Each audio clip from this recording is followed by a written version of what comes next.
Hello everybody and welcome back. As always, I am Mateo311 and this is your channel for everything VR related. Today, we're discussing if VR is taking steps backwards. Now in truth, that's a fairly simple question to answer. Yes, it has taken some steps backwards, but it's also taking side steps and giant leaps forward. So today, we'll break down how and why VR has moved backwards, what were those forward leaps, when can we expect true next-gen VR, and why are we always forced to settle on certain features or limitations. Now there are of course links and timestamps to all of today's topics, but before we jump in, this video is brought to you by my sponsor, Kiwi Design. They carry accessories for all of your VR needs, from Quest to Elite straps, battery packs, upgradable controller straps, replacement facial inserts, cable management systems, and I'm very happy to announce their brand new all-in-one RGB stand. Your headset and controllers magnetically connect. There's plenty of options for the RGB lighting and an indicator that lets you know when your headset and controllers are fully charged. There's a link to Kiwi down in the description if you want to check out their products, and don't forget to use discount code Mateo311 for 5% off and to help support this channel. Okay, so let's start off with all of the issues VR originally faced, namely it's too expensive, causes motion sickness, there's no games, or the games have no player base. Now, the too expensive part was originally addressed by Sony, and you were able to get into VR for $400, but you already needed to own a PlayStation 4. Even if you didn't own one though, you were looking at a roughly $800 investment, which is still significantly cheaper than a PC VR headset plus a gaming PC. This allowed the PlayStation VR to be the first high-selling VR device, until of course Meta was able to get the price down to $400 with the Quest 1 and $300 with the Quest 2. This was undeniably a huge leap for VR, and has led to tens of millions of units sold. We finally had consumer-friendly pricing, and it was under the cost of a typical console. Oddly though, the VR is too expensive stigma still exists, and the industry has recently taken a sidestep here. The price of the Quest 2 went up 30% after nearly 2 years, bringing VR's entry-level price tag with it. Even worse, Meta recently released a $1,500 headset, and HTC has a $1,400 one on the way. The new PlayStation VR 2 is also $550, and requires a PlayStation 5, making this combo over $1,000.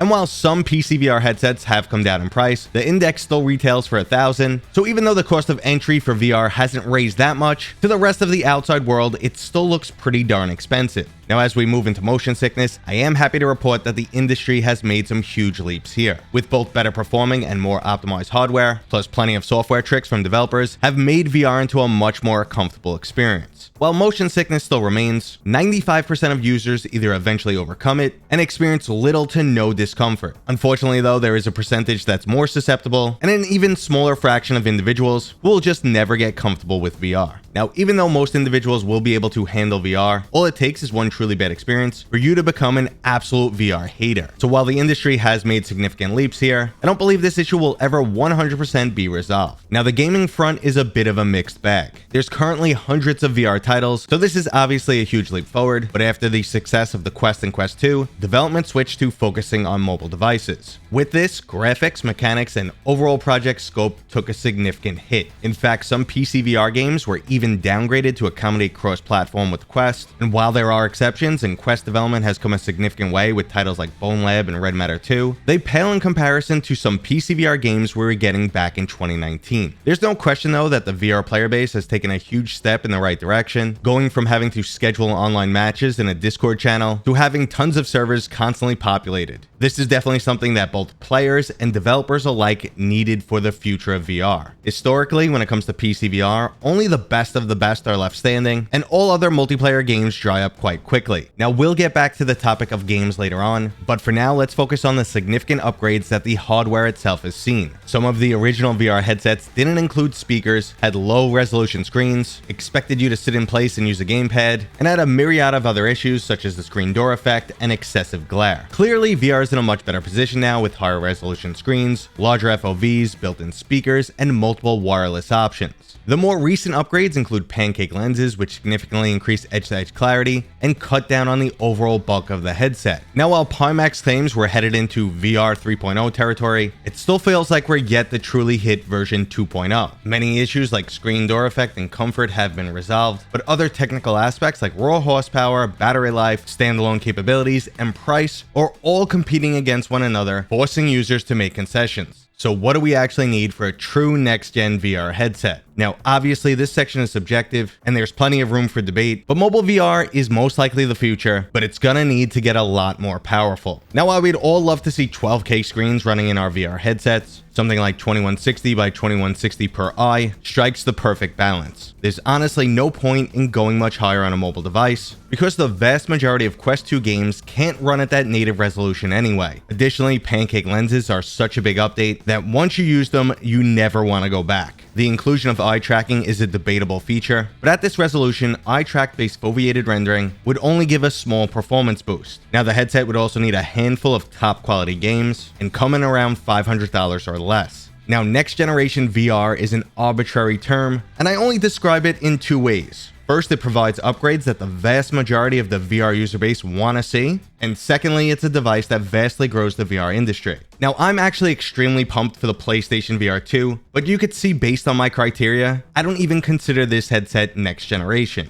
We're definitely getting our significant performance boost. I think Sony's going to come in hot with some amazing VR games, but with a $1,000 price tag for the combination of PlayStation 5 and PlayStation VR 2, plus being a wired experience, will make it a bit niche. Sony may sell 1 to 2 million headsets this year, but it's still not enough to really compete with the Quest 2. So when are we most likely to see this mythical next-gen VR? Now, based on leaks and rumors, this could happen in mid to late 2023. The Quest 3 is supposedly set to have all of the features I mentioned. The XR2 Gen 2 chip supposedly has twice the performance of the original chip found in the Quest 2. Now, that performance boost won't get us up to the level of a PlayStation 5 or a high-end PC, but it should be enough to get Quest titles much closer in line to what we expect from PC VR. Now, Meta's also been sitting on 8 development studios for years now, so I wouldn't be surprised if we got a handful of awesome launch titles that were only playable on the Quest 3. Now, if I had to take a guess, I would expect something like Asgard's Wrath 2. Now, I will focus on more software in just a minute, but the other potential for next-gen VR would be the Valve Deckard. This would be a headset built off of x86 architecture, utilizing internal hardware similar to their absolutely amazing Steam Deck. Now, this is an absolutely huge deal because we would be able to play native PC VR titles on a mobile device. And I don't mean stream them from your PC, I mean actually run them from the Deckard itself. Now, based on the index, we know Valve knows how to make a high quality VR headset, so I definitely expect all of the other tech like pancake lenses would be included in this headset. But let's get back to that most important topic, software.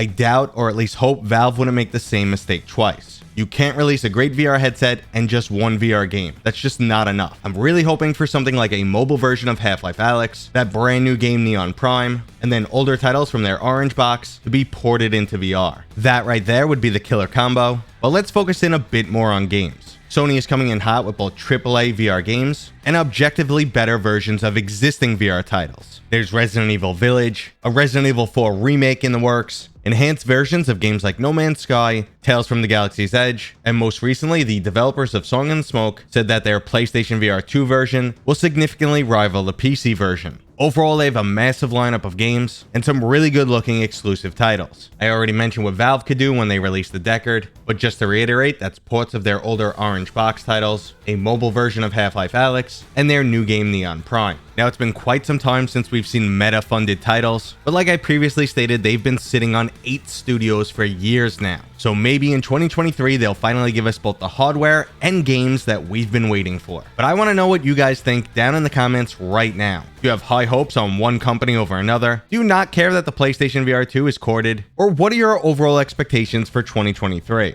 That was today's video. I hope you enjoyed it. If you did, go ahead and give it a thumbs up. If you're new here, consider subscribing. And as always, I'll see you guys on next time.